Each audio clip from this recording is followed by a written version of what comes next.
Again, just a shout out to everybody there who's watching and who's watching the tape delay on all this. But again, my colleague Meina, who's sitting next to me here, it's easy just to use my computer. I don't know why we're going back and forth, but anyhow, we've had a series of MOOC studies here at Indiana, and most recently looking at instructors. What we've created that I think is unique is a database of more than 2,000 MOOC instructors. And we've been able to tap into that for a series of studies. And these are instructors using FutureLearn, EDX, Coursera, Blackboard, Canvas, and so forth and so on. So we've been able to do a couple of different studies, including studies specifically to certain countries. We've got one going on right now in Indonesia and Malaysia. But all this kind of evolved. After doing the 2 different books on MOOCs, we kind of evolved into this. So I'm happy to have a chance to present some of this. I think we should, let me go and share my screen here with all of you. If I can remember now how to do that. And it's a little complicated, but we've got it here. So thank you again for coming in here. We're going to look backwards at the research on MOOCs. We're going to look currently on the research on MOOCs. We're going to look forward on the research on MOOCs. And so as you can read through the literature, you can read from colleagues of Tom Reeves, Allison Littlejohn, who's done a large study of instructional quality. And you can read her work looking at the quality of MOOCs. Karen Swan at University of Illinois Springfield is another person doing quality of MOOCs. Sanjaya Mishra at the Commonwealth of Learning. Many people are exploring the notion of quality. Other people are looking at retention and whether or not there are ways in which you can improve or enhance, support student learning to increase the retention in the course so that MOOCs might fulfill some of the promise. And this quote here comes from a study done in the AERJ Journal, American Education Research Journal. Our friend George Felicianos has written many pieces in this area, summary pieces, overview pieces, which kind of inspired the first study we're going to talk about that tries to encapsulate, in effect, all the research being done on MOOCs. And he said there's a need, as a result of doing his research, there's a need to get more diverse perspectives, more diverse research methods, and especially qualitative methods in the area of MOOC design and delivery. And so George Felicianos is a research chair way out there on Vancouver Island at Royal Roads University in Canada, formerly at UT Austin. And he almost became my doctoral student 10 years ago and decided to stay at Minnesota for some reason. We don't know why. Great guy. Other people look at the skills gap and whether or not MOOCs can provide and fulfill that need for that niche, those inroads into the skills that people need. And so that's an important area to consider here is the skills, employability skills that might be picked up, upskill and reskill people, get them ready for graduate school. And much of our earlier research on Open Ed showed that many people take these kinds of courses to ramp up and get ready for grad school or start a new career or enhance their current position. Many people claim that MOOCs are dead. They're over, they're done. But as you look at the curve here, and this is old now, this is a year old, in fact, a little over. We're well over 7,000 MOOCs being offered around the world, well more than 58 million people around the world. So in effect, 3 times the entire US student population. If you take the 2,000 MOOC instructors that we've collected in our database and multiply that by 10,000 students on average per MOOC, if that's the case, you're looking at 20 million people or the entire US student population, college student population. And here's another look at the growth of MOOCs. And if you want to look at the vendors out there, you can see that it's not just Coursera and EDX in the US, but China, Britain, and even France, Brazil, and other places. And it's not just computer science anymore or engineering anymore, but it's spread out into many different disciplines and places and spaces. Art and design, health. Health's a big area, public health, global health issues, even taxation courses as tax codes change. People want to MOOC up and find out a bit about how to do their taxes. And, when Brexit happened, I'm sure there was a MOOC related to Brexit when Scotland was ready to secede. There was a MOOC on that.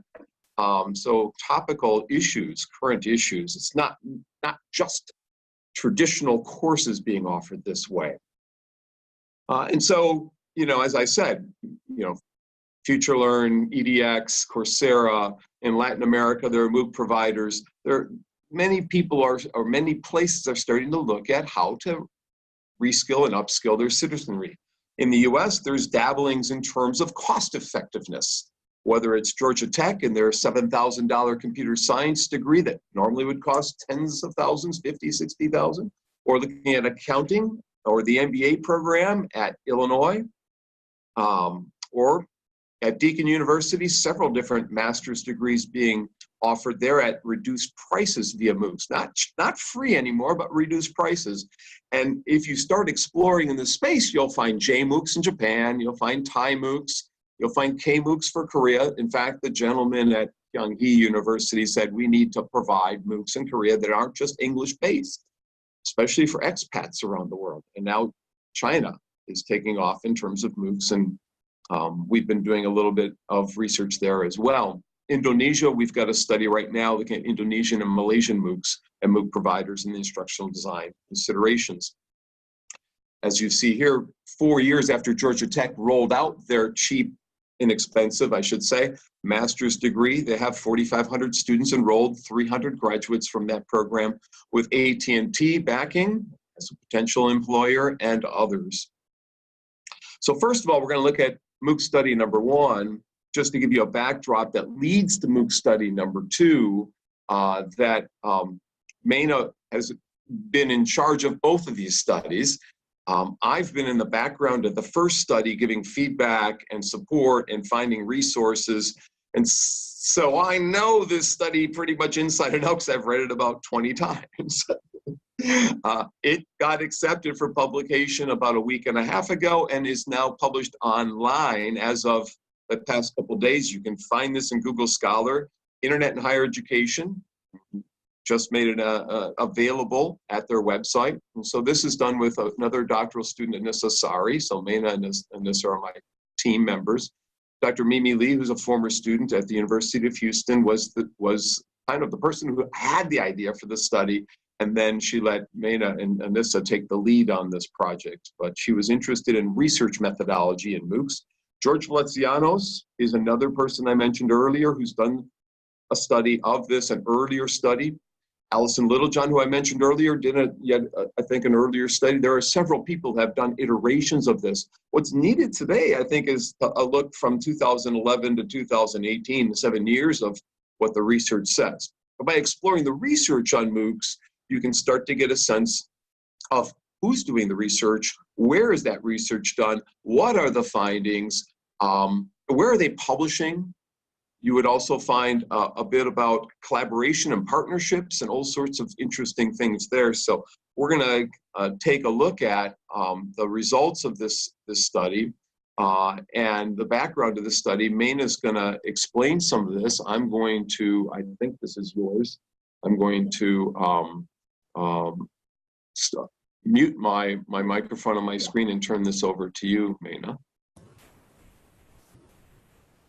Okay, so can everyone hear me?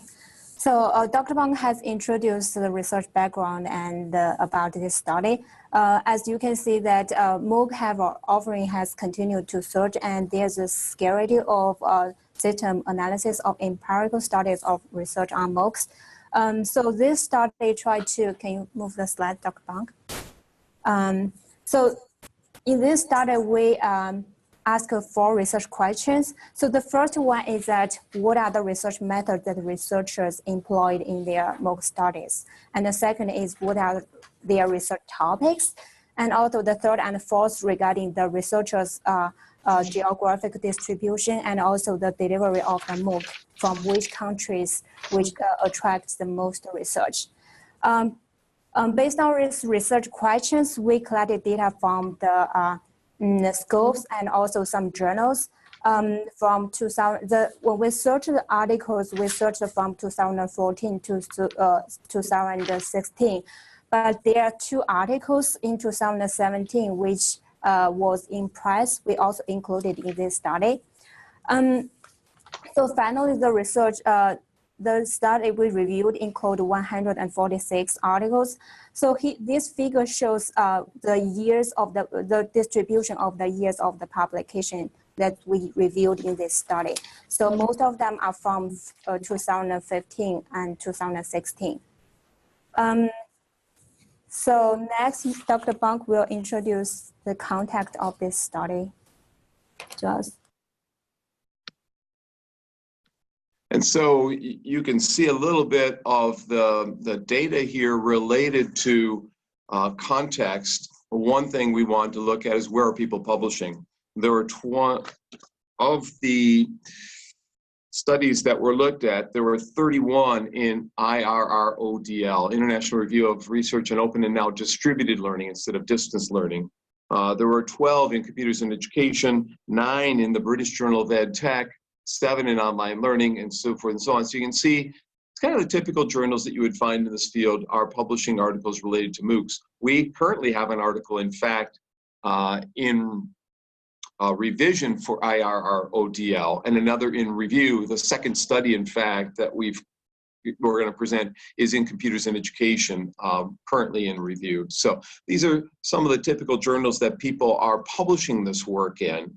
And so that was kind of one way to kind of ferret out what's going on in this field.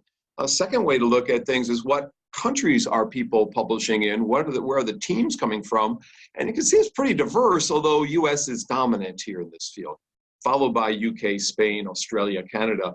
Other countries not as much, but some have 1 or 2 or 3 studies, include Saudi Arabia, the UAE, Ecuador, Cyprus, Bangladeshi, Portugal, South Korea, Germany, it's Egypt.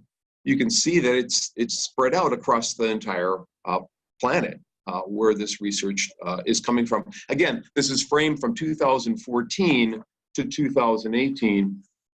And here is the preprint, in fact, I brought with me of the publication related to study number 1 that we're presenting here. So again, this visual will give you a little different depiction of where the countries, including Rwanda and Netherlands, Scotland, is quite diverse. Meina now will talk about the next part here. Okay, so based on our research analysis, we found the findings of the research question 1. So what are the research methods researchers employed in empirical MOOC studies? As you can see in this figure, most of them used a quantitative study, and some of them are used mixed method, but qualitative study is a little bit less than other 2 methods. Next slide. In terms of the data collection method, most of them, they used one data collection method, such as survey or interview, and 31% they used 2 data collection methods. They may be combined to like interview or survey or observation and survey together.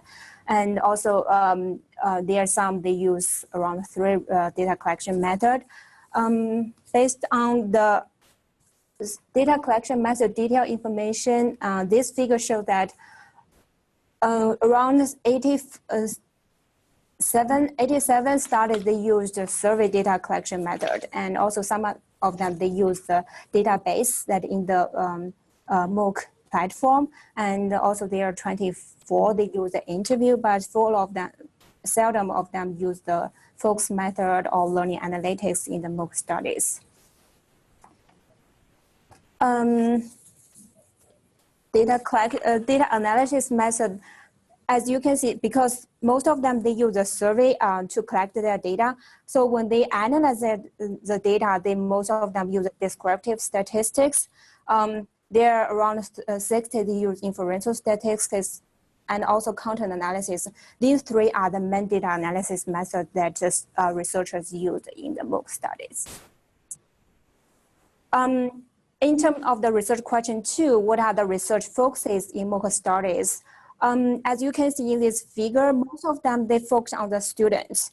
And also there are some, they focus on the design folks, but seldom of them, they focus the instructor.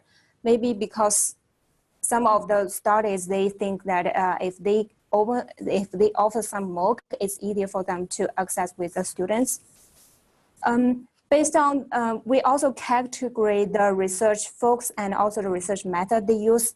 In this table, you can see that most of the student focused study, they use a quantitative or mixed methods, but seldom of the study focus on instructor. Even if they focus on instructor, they usually don't use quantitative, they use mixed method or qualitative research method.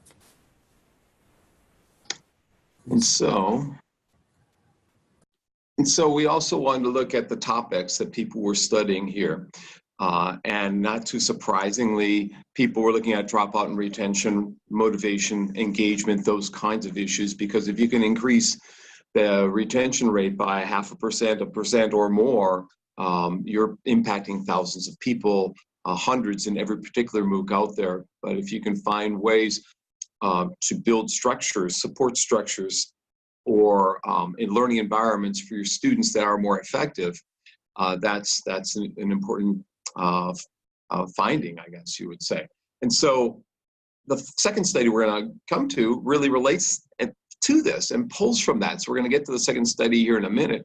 But of course, people are also looking at self-directed learning, self-regulated learning kinds of things. The learner experience, satisfaction is an easy thing to start looking at, cheating. And so those are some of the factors or variables. In terms of how the researchers are geographically distributed, you can see most are coming from the US. So while there were other countries like Turkey and Taiwan, Netherlands, UAE, and so forth, the vast majority of MOOC researchers are in the United States or the UK. Countries of MOOC delivery also is US dominant, although some have what we call a global ness to the course. They didn't designate where the course was necessarily coming from per se. Some were coming from China, and that's on the increase. Australia, I think, is also on the increase, but you can see there in terms of country of origin. Now we're going to look at MOOC study number 2, which is really Meina's what we call a first author study for our doctoral students to do as part of their professional development, their dossier process here, which she defended in the fall and is now currently in review. And so this article is MOOC Instructor Experiences and Pedagogical Choices, Documenting Key Instructional Design Considerations and Challenges. Before we go to that, I think I'm going to stop the sharing for a second and so make sure in the chat window that everything's working okay here, or if we have any questions. Again, good to see you, Elaine from New Zealand. Thank you for the note in the chat window. And Sana from Finland, thank you for the note in the chat window. And everyone else there. Does anyone else want to pose a comment, put a comment or pose a question? We've got a couple of minutes. It's only 1:23 on my watch, so we've got 4 or 5 minutes. We could pause for a second and get your comments here. Or if someone wants to unmute their microphone and make a comment, we could do that as well. Florence, can you still hear us okay? Yes. Okay. And yeah, I've been monitoring the chat window too. So far, we've not had any questions come through. Okay. Okay, I'll wait for another half a minute here, but let me again point out that there are several others. If you get a copy of this, and I think we could send to people who send us a request, because this is an uncorrected proof, or we could send you the preprint. There are 4 or 5 other seminal studies that have been done. Recently, there's been a meta-analysis done looking at how MOOCs impact disadvantaged populations, or people who are less privileged. And so there was a study looking at whether it's impacting more privileged or less privileged in a meta-analysis of the research on MOOCs. So many people today are doing meta-analyses of this topic because so much has happened in such a short amount of time. They're picking different slices to look at. So there's been several of these, what we call a systematic review of the research. And that's really what they did. They did a systematic review of the research. Maybe we should pause for a second and have Meina tell you a little bit about how they conducted the systematic review. What resources did you go to, like Scopus? tell them what you did so they can get it, and then we'll go on to the second study, Meina. Okay, so in this study, we searched from the scopes, and then if there are some journals that we think it's related to online learning or MOOC area, then we also search the individual journals.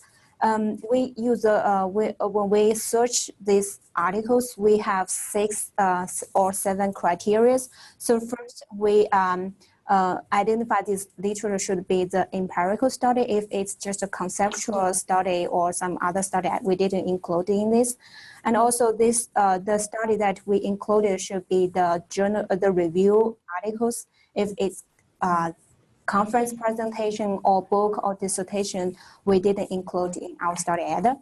And then the third is that the MOOC study should mainly focus on the educational perspective. If they talk about the business perspective of the MOOC operation, then we also excluded this kind of study. Another factor that we considered is that so the study we search, I said, is from 2014. In fact, it's from 2014 October. So that's why 2014, the articles is a little bit less. Another thing, as Dr. Bonk mentioned, that most of the MOOC study the researchers are from the US, and also the MOOC delivery are from the US or the European countries. That's because when we search the paper, we only search the paper that written in English. If maybe some Chinese scholars or some Spanish people who speak Spanish, we didn't include that kind of studies here. That's why the geographic distribution is mainly focused on America and Europe. Well, pause for a second. So one other thing to point out is that they've extended this. They've collected more data and analyzed it. And we'll probably put that in as a proposal for EdMedia in the Netherlands in Amsterdam in June. So if you're coming to EdMedia, if anyone's coming there, we'll present the follow-up. And I think it's a short 1.5 year follow-up, but I think eventually what we'll do, a final study, is we'll collect, like I said, from about 2012 when studies really first started happening on MOOCs to 2018 or 19 and have 6 or 7 years of data and have one final capstone study. So there's 2 big things the research team has done here. One is to collect these articles and analyze and do a meta summary. The second thing that we've done is collect names of MOOC instructors and have a database or a catalog. What I think is perhaps one of the largest catalogs or database of MOOC instructors out there. I'm not positive, but I think that's the case. And it's really Meina that's done a lot of that work. I can't claim that I did a lot of that. She's really worked very, very hard in all of this and getting us to this point, or it would not be possible. So I really appreciate her work on this. Let's go to the second study. I'm going to go back and share my score. We have a question at the bottom here. I'm doing qualitative research on MOOCs, says Tina. They don't call them MOOC instructors in the UK. We will increase this low number in your power. We will increase, okay. So you don't call them MOOC instructors, but you, what do you call them? I'm curious. And Chris says he's going, or she says she's going to EdMedia. So what do you call them? If you don't call them MOOC instructors, and where do we find them, Tina? What database do we find the British MOOC instructors? We've been to FutureLearn and we've gathered them from FutureLearn. Is there another place that we might go to? Educators at FutureLearn. Did we use educators at FutureLearn for this? So we did find a lot of the British ones. We could write us an email and we'll tell you what we've got there. Let's go to the second part. Thank you for hanging around with us, and it's still recording. It's the second reason I stopped sharing, just to make sure that we were still recording. And so part 2 here, and we've tried to orchestrate this so both of us will speak, but this is Meina's study. So she'll do the first part of this. I'll do part of the second, and they'll both work on this and wrap up much of this together. MOOC instructor experiences and pedagogical choices, documenting key instructional design considerations and challenges, which is in fact the purpose of your webinar. And so we're now at almost 1:30, so we should push on into the second part. And so Meina will take over. I'll mute my microphone here. Okay, so as Dr. Bonk has introduced about this study, we did this study based on the research showed that the MOOC can be beneficial both for the learners and instructors. And also instructor design is very critical for online learning, especially MOOC, because the instructors and the students, they are separate geographically. And the instructors, the study showed that the instructors are one of the main components of the MOOC courses, but there are few studies have examined the MOOC instructional design from instructor perspective. As you can see from our first study, the literature review showed that few studies focus on instructors in quantitative perspective, using quantitative method or mixed method. So in our research purpose is trying to explore the MOOC design considerations and challenges from the instructor's perspective to better understand the instructor design experiences with MOOCs and also provide suggestions for the MOOC instructors in the higher education. So the following research questions, we asked the following 3 research questions. The first is, what are the design considerations the instructors have when they design MOOC courses, and what kind of challenges that they have, and how do they handle these challenges? So the research, to address these research questions, we use the sequential mixed method design. So first we interviewed the instructors, and then after first we sent survey to the 1,000 400 instructors, and then we get around 140 feedback response. And then after the survey, we interviewed around 12 instructors and then get deeper understanding about the design process. So these are the, as I mentioned, after we interviewed the 12 instructors, we also reviewed their actual MOOC courses, see what they said about the design and design consideration. Is that really reflected in their MOOC courses? So we have around a 10% response rate. The 12 interviewees information is that when we sent them survey, we asked them whether they would like to volunteer for the interview. There are around 60 instructors would like to accept the interview, but we selected 12 based on their geographic distribution and also their subject area.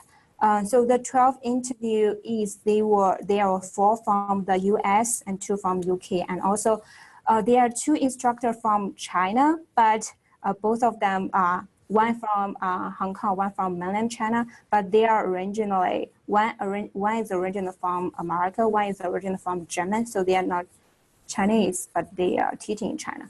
And there's also some from Asian countries, Indian or European countries. Yeah, so the data analysis, so the 3 research questions that you can see in this table, for our survey multiple choice questions, we mainly use the descriptive statistics.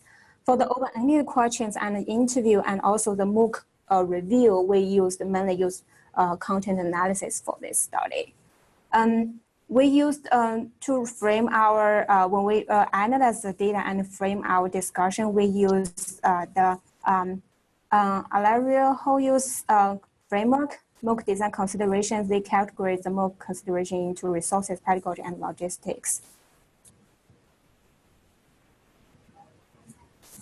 And I'm going to take over at this point again and talk a bit about context. I like talking about context because it's important to situate things a bit. These people that have been offering MOOCs, and again, this is a gigantic database. You know, I don't know how to I mean, it's just like when I look at this database, we have an Excel document and it's got the name, the course, this session that they're offering, the link to the course, the university they're affiliated with, and several other pieces of data. When I look at that, I'm saying, What these 2,000 or 2,100 instructors have in their hands is amazing in terms of the possible influence of people around the world. They have chances to have thousands of students, if not tens of thousands, in their class. Can we find ways to enhance their pedagogy?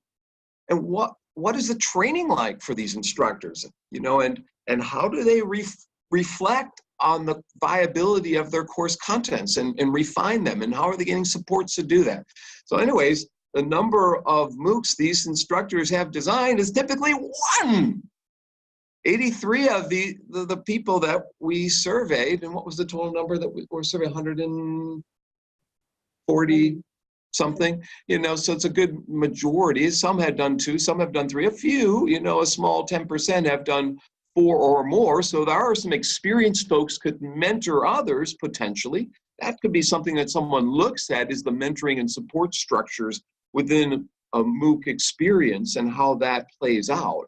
That would be an interesting research kind of question. Meina might be looking at self-directed learning and maybe self-regulated, but probably self-directed learning of the students and how the instructors support and understand that. The size of these MOOCs were not quite as large as what we learn about from the literature. If you read the work from Jordan, I think it is, her work says there's like 30,000 people per MOOC or 20 to 30, something like that. But that was the early days of MOOCs. Now we're looking at, you know, typically there's less than 38% at less than 5,000 students. So we might be looking on average here of between 5 and 10 or maybe 15,000 in a MOOC. We didn't collect that piece of data. That is one regret that I have, is we didn't have them put in how many students are in your course exactly. We put a range. I would have liked to do a restart on this one and say, how many was it? What was the number? You know, so MOOC delivery format. More context here. You see that they have teaching assistants. When I taught my MOOC 4, 5, 6 years ago, back in the Stone Age, I had 7 TAs that all got gift certificates from Amazon. I did the first MOOC for Blackboard. And that recently was published, if anyone would like to read about that, in the Journal of Learning for Development. Got a couple of things that were recently published. So just send us an email if you want to read some of our work in this area. Anyways, TAs, moderators with MOOC, 50 of these, about a third of the instructors, and another about 25%, no additional teaching support. They were doing it by themselves, crazy people. A lot of these are self-paced, about, you know, looking at about 15%. I'm starting to talk Canadian, about. Learner participant driven. So CMOOCs are small, again, about 10% or so are CMOOC kinds of varieties, hybrid kinds of things and so forth. And then we asked the question, I've had many prior experiences related to designing fully online and blended courses prior to designing my MOOC. Strongly disagree. So most of these people had not been teaching online or blended. They did not have that kind of experience. They got co-opted maybe into doing a MOOC. Their arms were twisted. I got co-opted by Blackboard. They said, you'll do a webinar like this. And I said, no. They said, no, you'll do a webinar. And I said, no, I don't want to do a webinar. Oh, please do a webinar for Blackboard. And so I said, yes. And as soon as I said yes, they said, we'll make it a MOOC. I'm like, you've got kidding. And there are people out there that wanted that MOOC to fail so badly because it was Blackboard offering it, and everyone hated Blackboard at the time because they were buying up everyone and suing everybody. And so I was crucified teaching that MOOC. Anyhow, you can read about it online. It ended up being a fun experience after week 2 or 3 when the bad people left. But anyhow, MOOCs are not easy. Many people are co-opted into this area. I was fully involved in designing the MOOC course content. Strongly agree. These people are involved in the course content. They are participating. They aren't taking a low, they want to improve it. When Meina interviewed them, they seriously wanted to have an impact. They seriously were considering their pedagogy. They seriously were considering what they're going to do next. So they are involved. It's not for many people, it's not just a one-off experience. And they enjoy designing a MOOC. They like the design process. So that was kind of an interesting or fascinating kind of part here. I'm going to switch over to Meina to give more of the findings here. Let me mute mine. Okay, so our research found that in terms of their design considerations, most of the instructors, they consider about the learning objectives of this course, assessment methods, and also how many time they have to design these courses, and also how to engage the learners. So you can see in this figure, they mainly focus on these 4 facts, but they seldom consider what's tools for communication or what's the source of motivation of the learners. So one of the instructor, he mentioned from the UK, he mentioned that when we design the courses, we try to have a hook for each week to let students come back to this course next week. In terms of in terms of their design considerations, we also ask the specific questions. How do they design courses to encourage the learners' peer interaction? Most of them, they said they use asynchronous discussion forums. Sometimes they use a peer-based task and on social media. So this is a figure shows which kind of ways that they use to encourage the peer interaction. So in terms of the instructor and learner interaction, Dr. Bonk will talk about how they what kind of ways that they use to encourage these instructors. And this is a quote from an instructor, what they said about.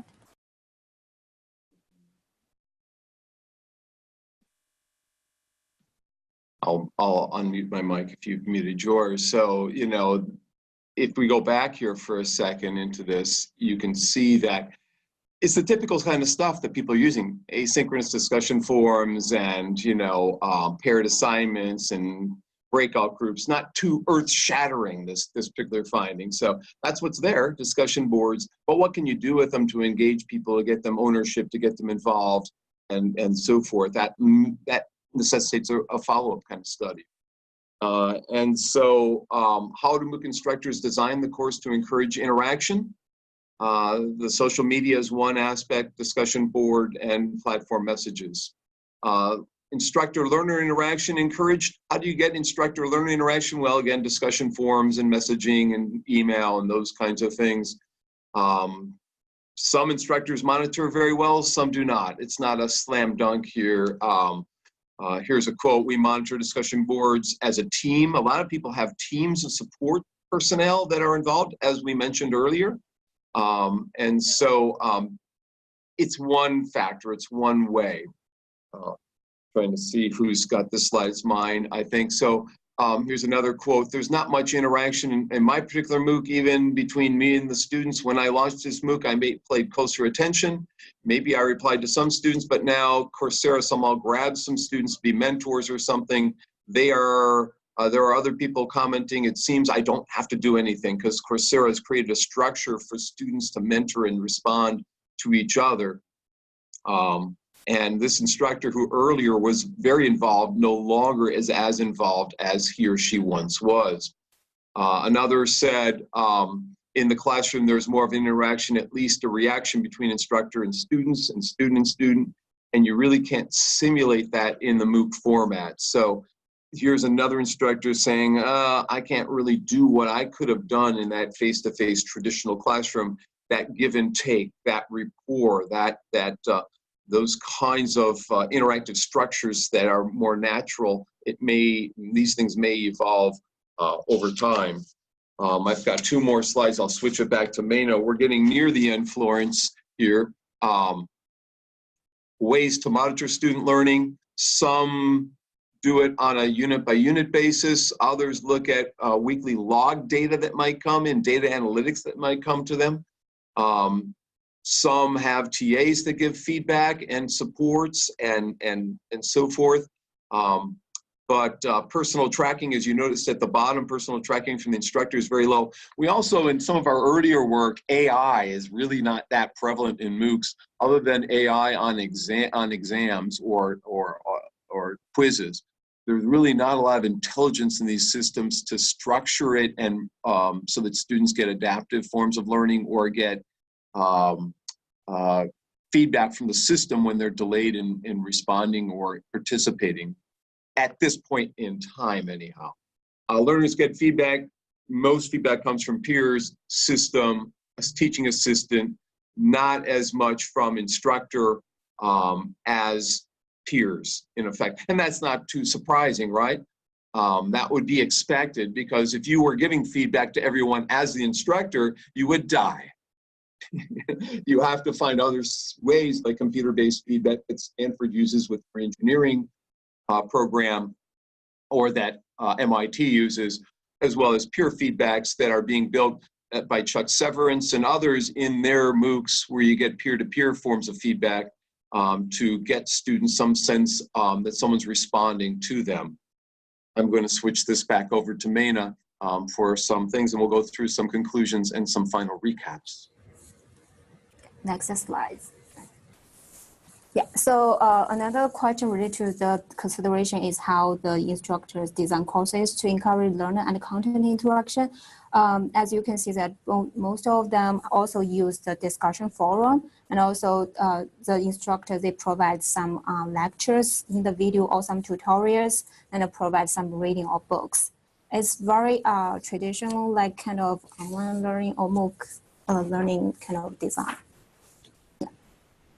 So one instructor from the US, he mentioned besides videos, there are some suggested books, and also they provide some graphic materials to the learners. Then Dr. Bonk will talk about research questions. Okay, so what challenges do instructors perceive when designing MOOCs? Assessment is the big thing, and that's not, again, too surprising. Assessment, engagement, you see engagement both in item 2 and item 3. Time management for design. These are the big issues. Compressing content into shorter videos. They have to take time out to change their standard lectures or videos and so forth into other formats. We also know that we have a colleague, Paul Kim at Stanford, who taught a MOOC, and it's talked about in our MOOCs and Open Ed Around the World book.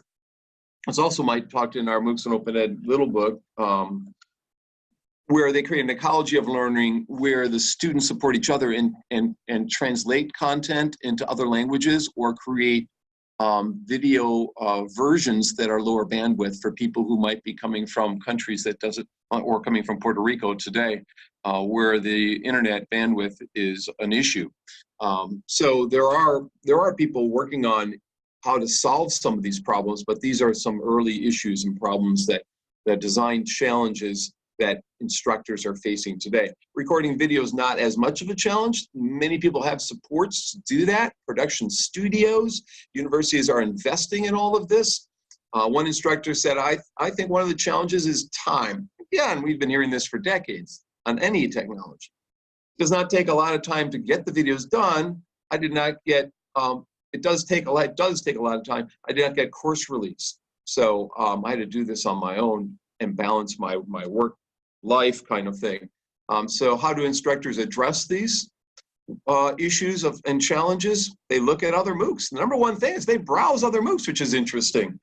And they seek help from the platform and platform provider. What does the system offer? What might colleagues offer? Reading the news, going to training, reading books, not as much. Attending conferences, not as much, but some people do that. Some people do that. Teamwork.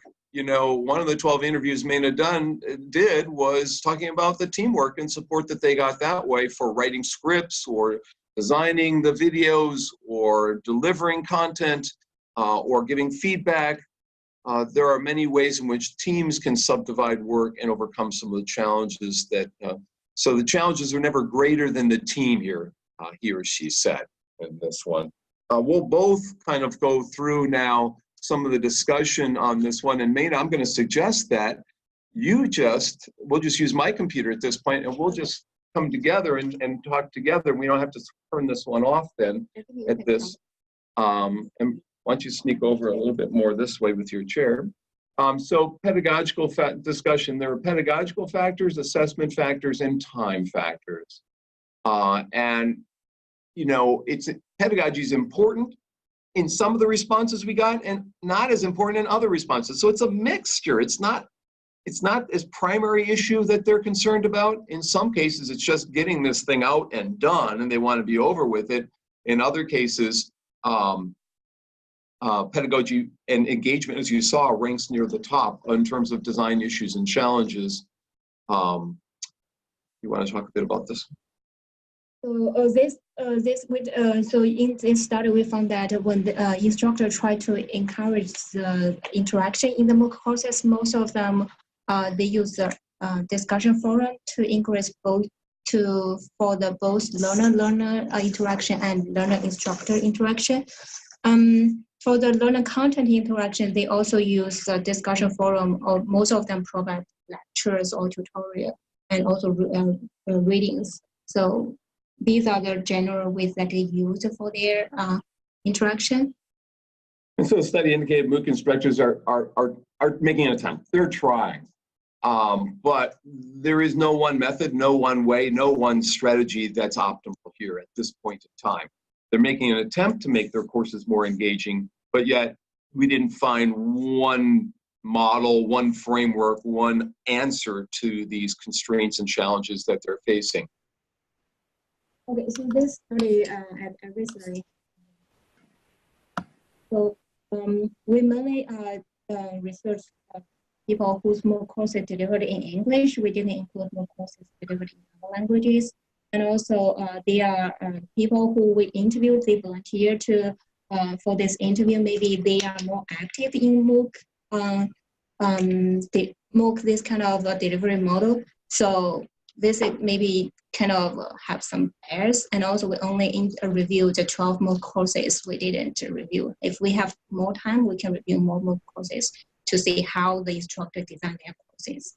Right. I will add that I think one thing that graduate students have to keep learning is about limitations is a key thing, because in limitation sections of a paper, you can lead then to future studies. And so if anyone would like to read our paper that's in review, I think Meina would be okay with that. And so you should look at the limitation section and the future direction section for what might be done. Implications? So for this, this study can have some implications for the instructors. This can inform them about what other instructors are most concerned with and how they try to address the challenges that when they design the courses. And also for the instructor designers, they can help them to in their consulting process, if they know what kind of challenges or what kind of consideration that instructor always have, the instructor designer can provide more kind of tailored consultation.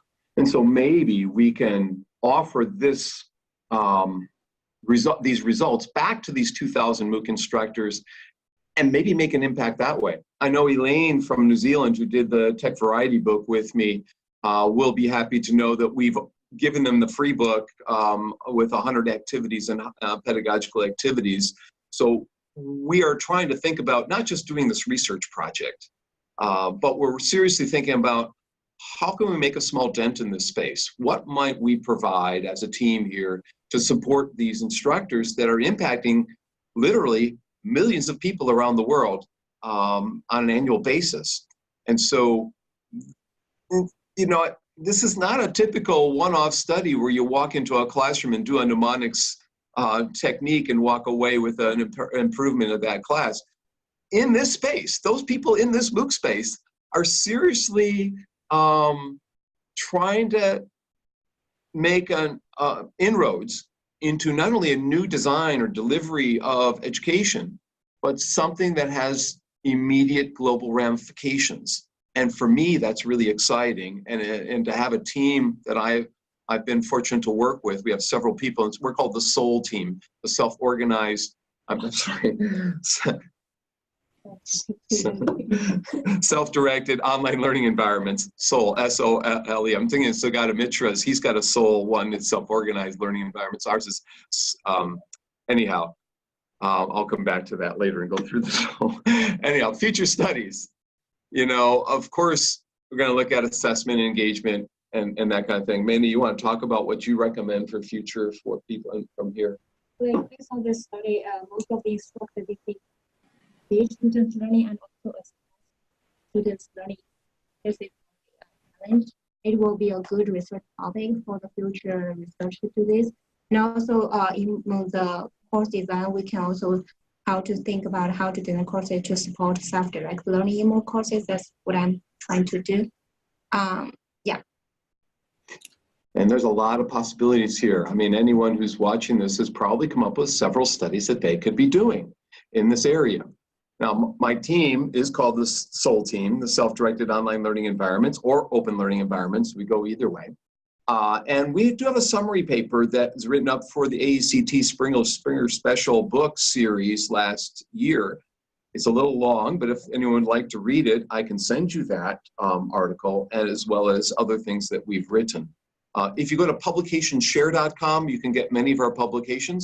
If you want copies of these slides, go to trainingshare.com. One word, trainingshare.com, and go to Archive Talks.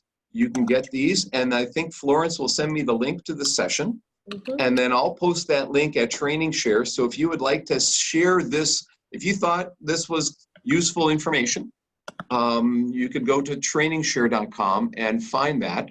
Our emails are there, so you could write us an email. Again, the slides are at TrainingShare, free articles, publication share, a free book at techvariety.com. So everyone likes free. I will stop sharing my screen if that's okay, and we will we'll open up for some questions and comments. I'm sure there are a lot more. Mark Millard is here. Well, welcome, Mark, from Madison, lovely Madison, Wisconsin, where everyone loves Madison. Thank you, Meina and Dr. Bonk. We have only about 4 minutes left. That was such an interesting presentation.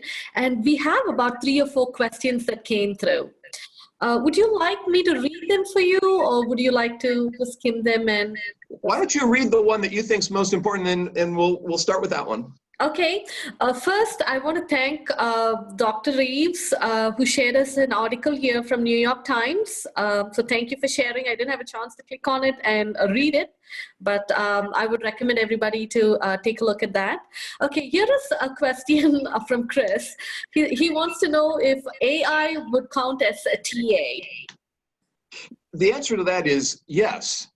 Well, undoubtedly. In fact, we're going to have AI embedded in everything around us in the classrooms, on the walls, and we're going to have TAs all around us. Now, there'll be different classifications of TAs, and recent article in the New York Times or other places Tom Reed sent me as well shows that students at Georgia Tech couldn't differentiate between AI and the human feedback. So when that happens, we're passing the Turing test, I guess, and so now we might need, like I said, a different title. And in fact, I think robots are going to be collaborative partners in classrooms in the future that will provide maybe logistics and teams. We're going to see different things happening within our classroom structures as a result of AI and robotics. And it would be real exciting to teach in 50 years, but I don't think I will be. But the answer is yes. How about the second question? Okay, one more question, and this is from Mark Millard, and I think that's a very interesting question, important question. He wants to know if you ascertained which of the MOOC instructors had ISD support in designing their MOOC. Which of the MOOC instructors had? ISD support, instructional design support in designing their MOOC. Yeah, Meina looked under the hood of some classes, and so she might be able to tell you. And she interviewed the 12 people. Oh, yes, we're getting feedback now. Okay, I'm trying to use this. Okay, so in one slide that we mentioned, so most of one instructor mentioned that they have a team. So it's okay. So when they design courses, they mentioned that they have a team in who work together with them.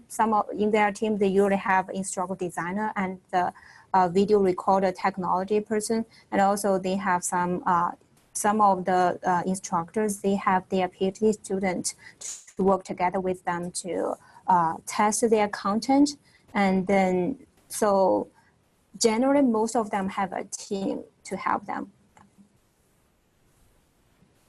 Am I answering your question? So thank you, Meina. I think you answered the question, yes. Do we want to go to the last question, or do we want to just... I think Anita has another point. I think we're getting close. You know, we have only a minute.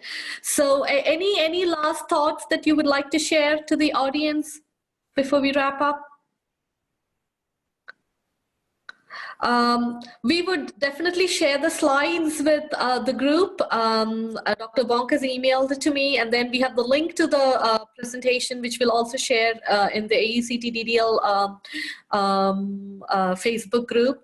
And we hope to do many more of these webinars this year, so stay tuned. And I hope you all join us and have some rich discussion. And again, once again, thank you, Dr. Bonk, and thank you, Meina, for presenting this much valuable work that you have been doing.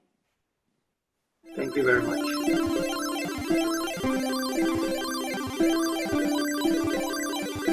Each morning I look over to find you.